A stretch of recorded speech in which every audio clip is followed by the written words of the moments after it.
Hello everybody and welcome back to St. Andrew TV, and as always I'm your host Andrew. Today we are starting a bit of a mini-series called Holster Positions of the Old West. This idea actually came to me because of a comment by RebelSandGaming saying that I should do a video on the cavalry draw and give us a little bit of history about that as well. So I decided to do that. That's the title of today's video, the cavalry draw. And I will also produce more videos along the line with different holster positions. So thank you, RebelSandGaming.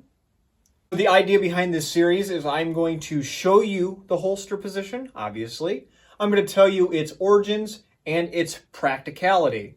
So if you follow me along, I hope you enjoy. No one on the corner has a wagon like us. Hit me on my burner prepaid wireless. We pack and deliver like UPS trucks. Already gonna hell just pumping that gas. All I wanna do is sing and take your money. All I wanna do is sing and take your money.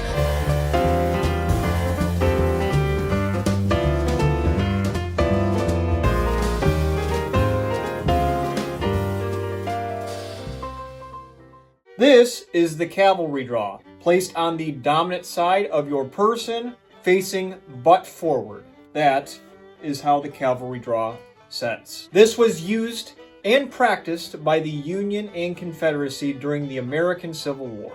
Now, the original intention behind the cavalry draw is that the saber that was placed on the left side of the body was your primary weapon, and the pistol was your secondary.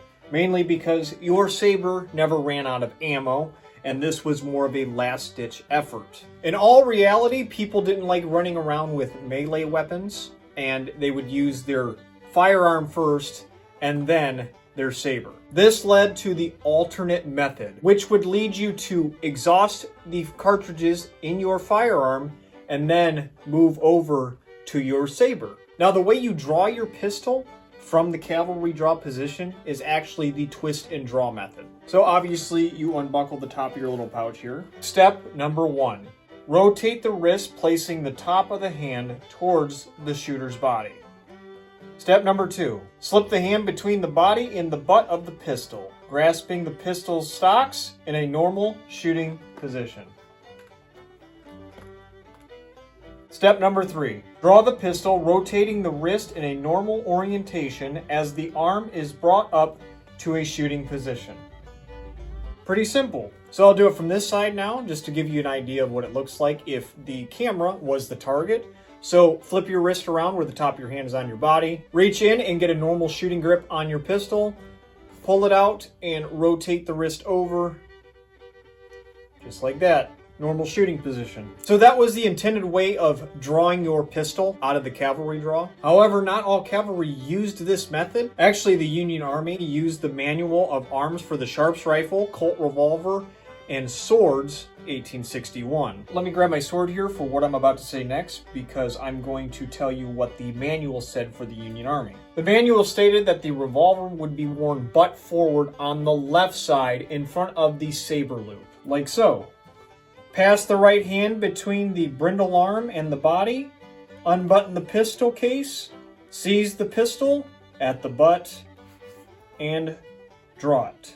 Now that I've given you the history and the technique of the cavalry draw, let's go into why it was very effective. The cavalry draw is very advantageous in a number of ways. Number 1, it is far more comfortable to sit down with your pistol in this position. Number 2, it's also more comfortable to ride a horse with your firearm in this position. So speaking of sitting down or riding a horse, cross-draw capabilities are available while your pistol is in this position. Another reason why the cavalry draw is very beneficial. And obviously it helps if you have the holster with the flap over top, so you're not going to lose it either. Mine even has the little US insignia on it.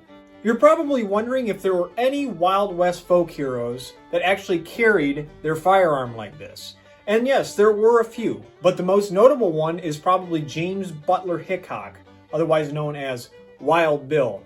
He carried his two 1851 Navies chambered in .36 caliber, like this, on either side of him, both butt forward. Now, he probably wore the pistols like that because he was a military man, or it could have just been that he got used to it and it was a very comfortable way to do it, and it just stuck with him over time. But I think that's going to wrap up today's video. I hope you enjoyed the history, the practicality, the technique that came with the cavalry draw today. Please let me know down in the comments if you want to know about any particular holster position that I should do next, or leave me a comment suggesting what kind of video I should do next. Thank you to everyone who has subscribed as of late, but for those of you who came across the video today, subscribe or don't, I'm not your dad. But remember, you're a daisy if you do.